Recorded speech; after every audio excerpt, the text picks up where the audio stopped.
ఇప్పుడు కోకిల సినిమాలో శోభనాన్ని తీసుకోవడానికి కారణం ఏంటి? రేవతిని తీసుకుందాం ముందు. యాక్చువల్గా ముందు నేను ఆమల అనే సంకీర్తనలు ఇంట్రొడ్యూస్ చేయాలి. ఓకే. ఆమల ఒక బెంగాలీకి ఒక ఐరిష్ లేడీకి పుట్టింది. Okay okay. మెడ్రాస్లో ఒక తమిళోడు ఇంట్లో ఉండేది, వాడు సురేష్ అంటే ఒక వేస్ట్ చేద్దాం వాడు. ఓకే. వాడు ఇంట్లో ఉండేది. మేము హీరోయిన్ వెతుక్కుంటూ వెళ్తూ ఈ అమ్మాయి మైథిలి అని కాదలే అనే సినిమాలో టీ రాజన్ సినిమాలో యాక్ట్ చేస్తుంది అమల గారు. ఆమల. అప్పుడు అతను ఒక చండశాసనుడు, అతను చెప్పకుండా వెళ్తే ఖర్చేస్తాడు. ఓకే. టీ రాజేందర్. ఆ టీ రాజేందర్కి వెళ్ళి ముందుగా సార్ ఇలా నేను సినిమా డైరెక్టర్ అయ్యాను, విశ్వనాథ్ గారు పనిచేశాను అంటే, oh you want heroine go, there are 2 heroines in my film not 1 అన్నమాట. ఒక అమ్మాయి సంగీతం, ఇంకొక ఆమల అని. ఇద్దరు అడ్రస్ ఇచ్చి ఆయనకే చెప్పాం కదా, ఆయనే బాధ్యత తీసుకుని పంపించండి నన్ను. ఓకే. అమ్మాయి అనుకున్నాను. అంతకుముందు విన్నది ఏంటంటే కొడతాడని అని చెప్పకుండా ఈ సినిమా అవ్వకుండా వెళ్తే అమ్మాయి డేట్లు అడిగితేనే. మేము వెళ్తుంటే రోడ్డు మీద వెళ్ళిపోతుంది ఎక్కడికో ఈ అమ్మాయి ఆమల. నేను ప్రొడ్యూస్ కారు ఎక్కించుకుని మళ్ళీ ఇంటికి వచ్చాం.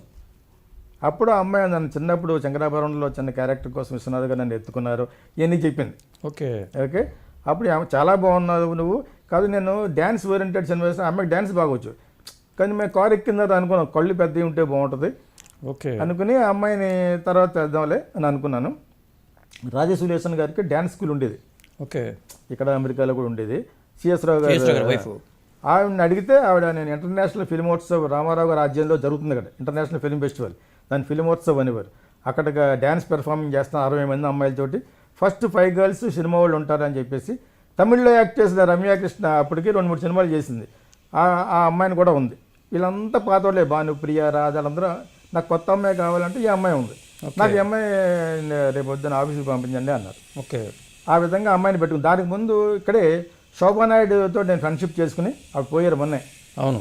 ఆ శోభ కూచిపూడి ఎక్స్పర్ట్ ఆవిడ. అవును. ఆవిడని వెళితే పాపడు కాలు కూడా దెబ్బతుంది ఆ టైంలో, ఈ 33 years బ్యాక్. వెళ్తే ఆవిడ నేను కారులో ఎక్కించుకుని బతిమలి మంచి డాన్సర్లు ఫ్రెష్ గర్ల్ని చూపించింది అంటే 2-3 అమ్మాయిని చూపించింది. అందులో ఒక అమ్మాయి నాకు బాగా నచ్చింది. నచ్చిన తర్వాత ఫోటోలు అన్ని తీసుకొని నాగేశ్వరరావు గారు చూపించాను. నాగేశ్వరరావు గారు మరి మాకు పెద్ద కదా, ఆయనకి బాగా ఇష్టమైన సబ్జెక్ట్ ఇది. ఆయన నాకు చాలా కోఆపరేట్ చేశారు. ఆయన పెద్ద నటుడు కదా, నటుడు, స్టూడియో ఓనరు, బిగ్. ఆయన అంటే నాకు చాలా ఇష్టం. అప్పుడు ఆయనకు బాగా నచ్చిన డైరెక్టర్ నేను. ఆ 4 స్టార్ట్ అవ్వబోయే 5 సినిమాల్లోనూ. ఓకే. ఆయనకి చూపించే ఈ అమ్మాయిలకు బ్రాహ్మణ అమ్మాయి అండి అన్నాను. ఆయన సరిగ్గా ఫేజ్ పెట్టలేదు. ఈయనకి ఏమైనా బ్రాహ్మణ మీద ఎగనెస్ట్ ఏమన్నా నాకు తెలియదు, కానీ ఒక వికారంగా పెట్టాడు ఫేస్.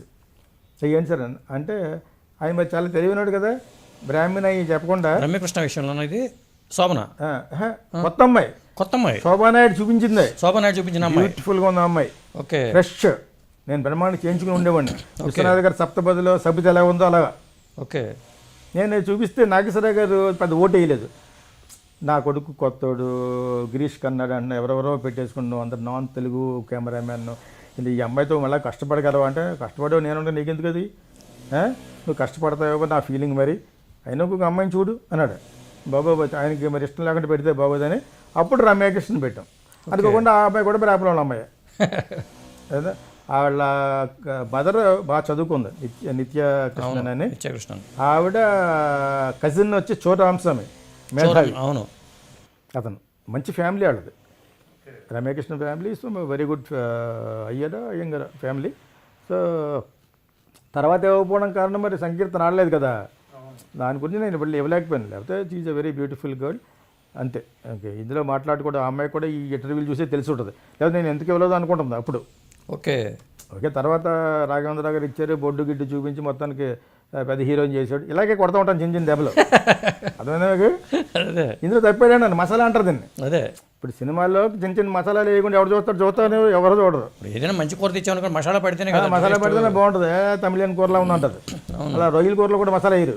అదే అక్కడ ఏది చెత్త అంచేత ఇలా మాట్లాడామనుకోండి ఎవరు అనుకో తప్పు కాదు, సరదాగా మాట్లాడుకుంటాం. What is there in this. చాలామంది దాన్ని చెవకలు పోకలు పిలుస్తారు. నాకు ఏ క్యాస్ట్ మీద లేదు, ఏ రిలీజన్ మీద. I respect everybody. అండ్ మా వాళ్ళు నా రిలేటివ్ సర్కిల్లో నా కజిన్స్ అందరూ అన్ని క్యాస్ట్లో పెళ్లి చేసుకున్నారు. నేను బ్రాహ్మణమ్మని చేస్తున్నాను. For your kind information. Love మ్యారేజా? మల్లికార్జున అందరికీ తెలుసు. ఓకే. మా స్నేహితులు అందరికీ బాగా అలవాటైన అయితే నేను తమిళమ్మని చేసుకున్నాను. దాని తర్వాత మళ్ళీ ఐ డోంట్ హ్యావ్ ఎనీథింగ్. ఒకసారి మీరు ఈ లవ్ ట్రాక్ అసలు ఎలా జరిగింది మీది? లవ్ ట్రాక్ నేను వాళ్ళ ఇంట్లో అద్దెకుండేవాడిని. తిన్న ఇంటి వాసాలు లెక్క పెట్టాను అనమాట నేను. వాళ్ళ ఇంటికి పెడితే ఇప్పుడు నేను నా మీద నేను జోకేస్తున్నాను, తప్పేటండి నన్ను. అంతే, వాసాలు ఏం లెక్క పెట్టలేదు, వాళ్ళే వచ్చి అడిగారు నన్ను. నేను చాలా డిసిప్లిన్గా ఉండడు. కోకిల సినిమా ఫినిషింగ్లో ఓకే. ఆ టైంలో నాకు పవన్ కళ్యాణ్ నా దగ్గరికి తిరుగుతూ ఉండేవాడు. వాళ్ళ అన్నయ్య పరిచయం చేస్తే అదొక సెపరేట్ ట్రాక్ అది. ఆహా, అతను యాక్టర్ అవ్వాలా డైరెక్టర్ అవ్వాలని చెప్పేసి డిసైడ్ చేసుకోవడం కోసం నన్ను పరిచయం చేయమని అడిగాడు వాళ్ళ అన్నయ్యని. ఓకే. చిరంజీవి గారు నాకు పరిచయం చేశారు. అప్పటికి మొబైల్స్ దాకా ఎవరో మేనేజర్తో గౌరవ పెట్టారు. ఏంటంటే లేదు నీ సంకీర్తన అంటే ఇష్టం, నువ్వు ఒక యాడ్ ఒకటి వేసావు అనమాట ఇది కోకిలికి. ఆ రోజులో ఇంకా ఇన్విటేషన్లు పంపిస్తున్నాం, ఓకే. ఇంకా కల్చర్ ఉంది, టైం సినిమా వరకు ఉంది. ఓకే. ప్రొడ్యూసర్లకు ఇన్విటేషన్ పంపించి ముహూర్తానికి పిలవాలి. అవును, దాన్ని నేను రికార్డ్ ఒకటి వేసాను. కొత్త రకం సినిమా కదా, అవును. అప్పుడు రికార్డ్స్ ఉంది. Gram phone records. ఆ రికార్డ్ ఒక ఇన్విటేషన్గా పెట్టాను. ఓకే. పెట్టి అందులో గీతాకృష్ణ కోకిల బేస్డ్ ఆన్ పారానార్మల్ సైకాలజీ అని రాసాం. ఓకే. పారానార్మల్ సైకాలజీ అంటే అప్పుడు చాలా మందికి తెలియదు. అవును, 98%కి మనకుండే సినిమా ఇండస్ట్రీలో ఉన్న జ్ఞానం అజ్ఞానం ఉందో నాకు తెలుసు, మీకు దేశం తెలియదు, నిజం వాళ్ళకి తెలియదు. ఇలాగంటే తప్పేడు అన్నాను. కరెక్టే. ఉన్నమాట అంటే ఉలికెందుకు బాబు, అదే తెలిసినట్టు ఫోజు కొట్టడం అంటే. మా విశ్వనాథ్ గారి దగ్గర ఒకడు ఉండేవాడు, అసోసియేట్, పేరెందుకులేండి, మన దగ్గర నెత్తి మనకి చెప్పి చూడాడు. దాన్ని ఇలాగంటారు కదా అని కూడా అలా కాదండి ఇలాగంటారు అన్నాం అనుకో, నేను నేను నేను నేను దగ్గర చెప్పాను అంటాడనమాట. అంటామన్నమాట. ఎవరండి ఆయన? ఎందుకు లేండి పాప వాడే మంచివాడే చెప్తున్నాను యాక్చువల్గా. మన దగ్గర నేర్చుకుని మనకే అమ్మేయడం అంటే ఇదే. అదే. సో ఇటువంటి వాళ్ళే ఎక్కువ ఉంటారు సినిమా ఫీల్డ్.